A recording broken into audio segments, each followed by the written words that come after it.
you know. So, welcome sa aming first travel vlog in Hong Kong. Matagal-tagal din namin pinlano to na kaming dalawa lang, madaming preparations na nangyari. Lahat nire-ready. So, tara. Samahan nyo kami sa aming travel vlog.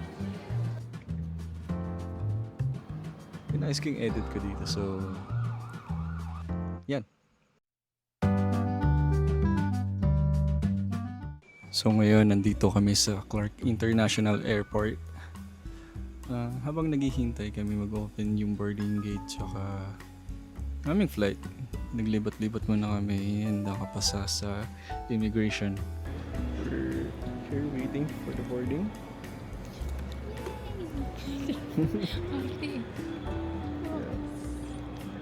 Waiting game. Ito, kumain muna kami ng mini snack, sandwich tsaka fries. Coffee ako kasi natok ako eh. Ito na, nakapasok na kami sa boarding. Yun na, pa-flight na papuntang Hong Kong. Nakalapag na kami ng Hong Kong finally. Si Ara, first time niya makapunta ng Hong Kong. Generally speaking, ibang bansa, first time. Ako, second time ko na makapunta sa Hong Kong. So, yun.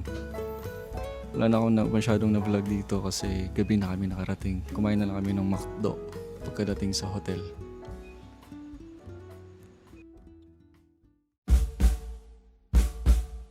So, first morning in Hong Kong. Good morning, Hong Kong. So dito, day 2, pupunta kami ng Macau. Which is, punta muna kami ng Central first. Pupunta sa Sheung Wan. Kasi nandun yung ticketing booth papuntang Macau via ferry. Nakuha namin dito yung free one-way ticket na parang promotion ng tourism sa Macau and Hong Kong. Ayan. Yun yung mga ferry. Saan ang punta mo ngayon? Sa Macau. After namin nakaland, ramdam pa ni Ara yung hilo. Buong araw hilo kasi yung mga waves up and down, up and down. Kahit ako nahilo ako eh. Lakas oh. Ayan, sakay kami ng free shuttle service papuntang Grand Lisboa. Ang laki ng Grand Lisboa. Alam mo, malaking flask ng alak.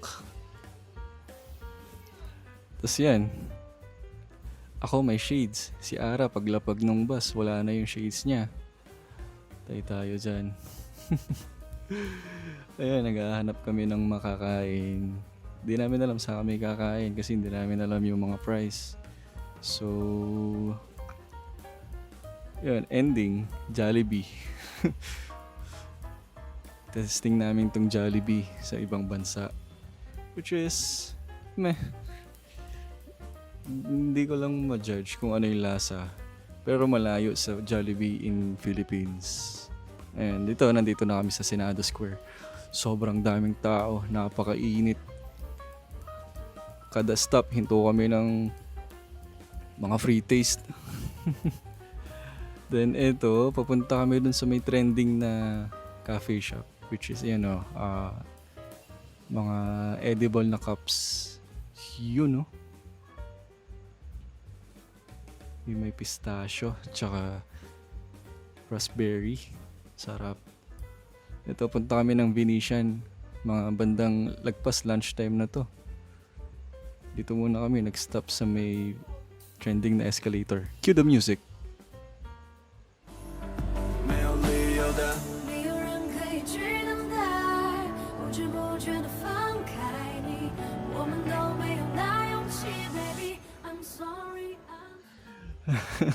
So yun, medyo awkward kasi madaming tao nakapila. Ito yung entrance ng Venetian Hotel. Grabe kalaki. Yun ang daming paintings, nakakalula. Ito, nag-lunch kami sa Venetian. Hindi ko naman sabi kung lunch o merienda. Shared na kami. Yan na, pauwi na kami. Bumili na lang kami ng dinner na crispy pork tsaka roast goose na may choice am.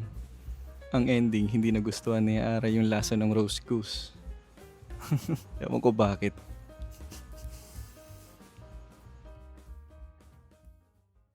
This is the day, third day, going to Disneyland. Nag-ano kami, 2 stops to balik sa subway ng Disneyland para may photoshoot na konti. Tapos ito na, dito kami sa arko ng Hong Kong Disneyland Resort.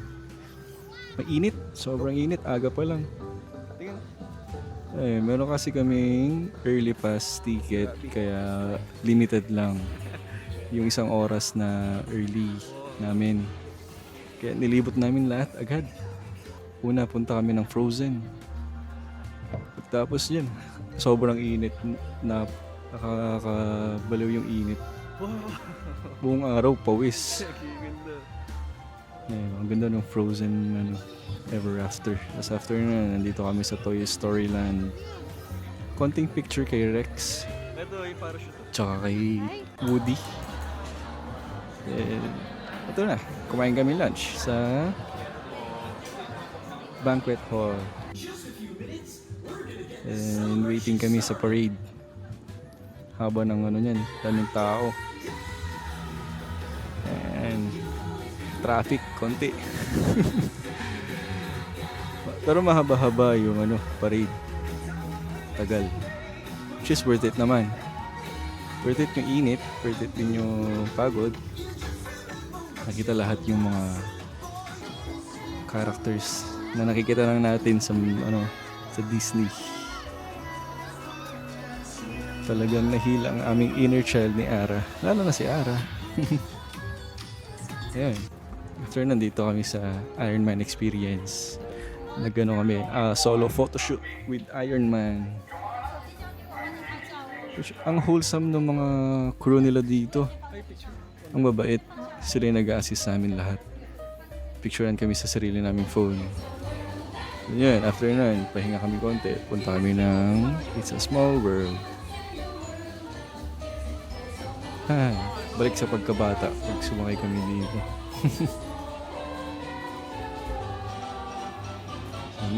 Balik kami ng Toy Story Land. Sumakay kami ng rides. Di namin kaya yung iba eh. Kaya dito lang kami kay Slinky. Tamang ikot-ikot lang. Ayun na. Then after nun, konting hintay, nag-dinner. Then ito na yung sa Momentos. Ang daming tao, di kami makasingit. Taas na lang namin yung phone namin. Tsaka pang record para makuha ng lahat. Yun, enjoy the fireworks and light music. Yun.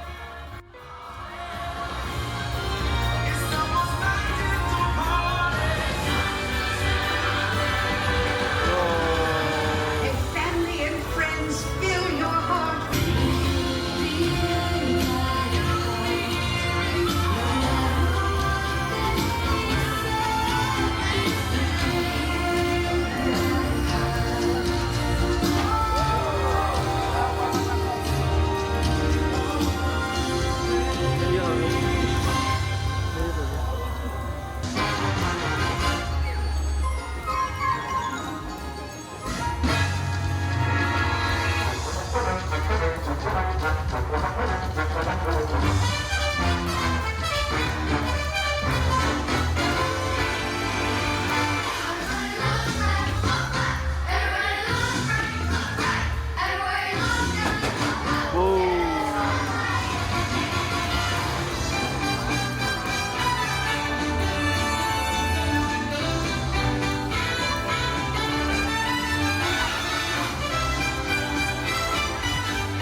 Yun na.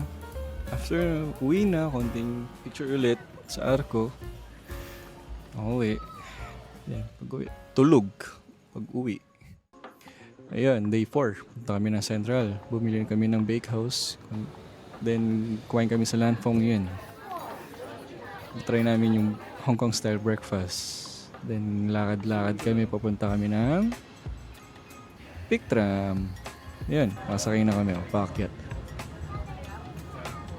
Wow, ang ganda nga ng view dito eh. Papunta pa lang, ganda na ng view. Pagdating sa taas, pubili kami ng mga konting souvenirs sa Elegant Tang Dynasty. Pictures, non-stop pictures, lalo sa taas. Ayun, ang ganda ng view. Wow. Ayun, bababa na kami. Lunch kami sa kahit saan makita namin na lunch. Biro mo, 3 meals na yan. Nasa ano lang, 1K lang. Ubus busog kami buong araw. Then sumakay kami ng tram papuntang Kennedy Town. Para ma-video namin yung ano, yung parang trending na overlooking mo yung sea. Ayan, yan yung ruta. Lakad-lakad. Yun, ang daming tao.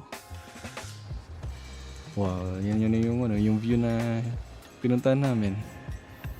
Pinagigitnaan ng mga buildings tapos yung harbor. Then, nakabalik na kami ng Kowloon. Punta kami ng Avenue of Stars. Konting libot sa K11 Musea. Dating ng gabi, sumakay kami ng night bus tour. Nilibot kami nung driver sa bandang Kowloon East. Hindi, bandang west tsaka bandang south side ng Kowloon. Then binaba kami sa Jordan sa Temple Street Night Market. Ayun na, pag-uwi, tulog ulit. Day 5, last day na. Umaga ako nagising dito kasi bibili sana ako ng Peking duck tsaka chorizo. Ayun, umaga ako naglakad puntang Jordan. Kasi yun lang yung pinakamalapit na palengke galing sa hotel namin. Ang aga ko pumunta masyado, 8 AM pa pala sila nag-open. Yun, meow-meow. Busog na meow-meow. Kaya pag-uwi, bumili ako ng parang prito na xiaolongbao. Ayan na, preparations pa uwi. Kain kami ng Jollibee, then bumili ng bakehouse, mga pasabay. Ayan. Kain kaming McDo ulit. Bago punta ng airport. Ganyan dito kami sa Kowloon Park. Sintay kami ng bus going airport.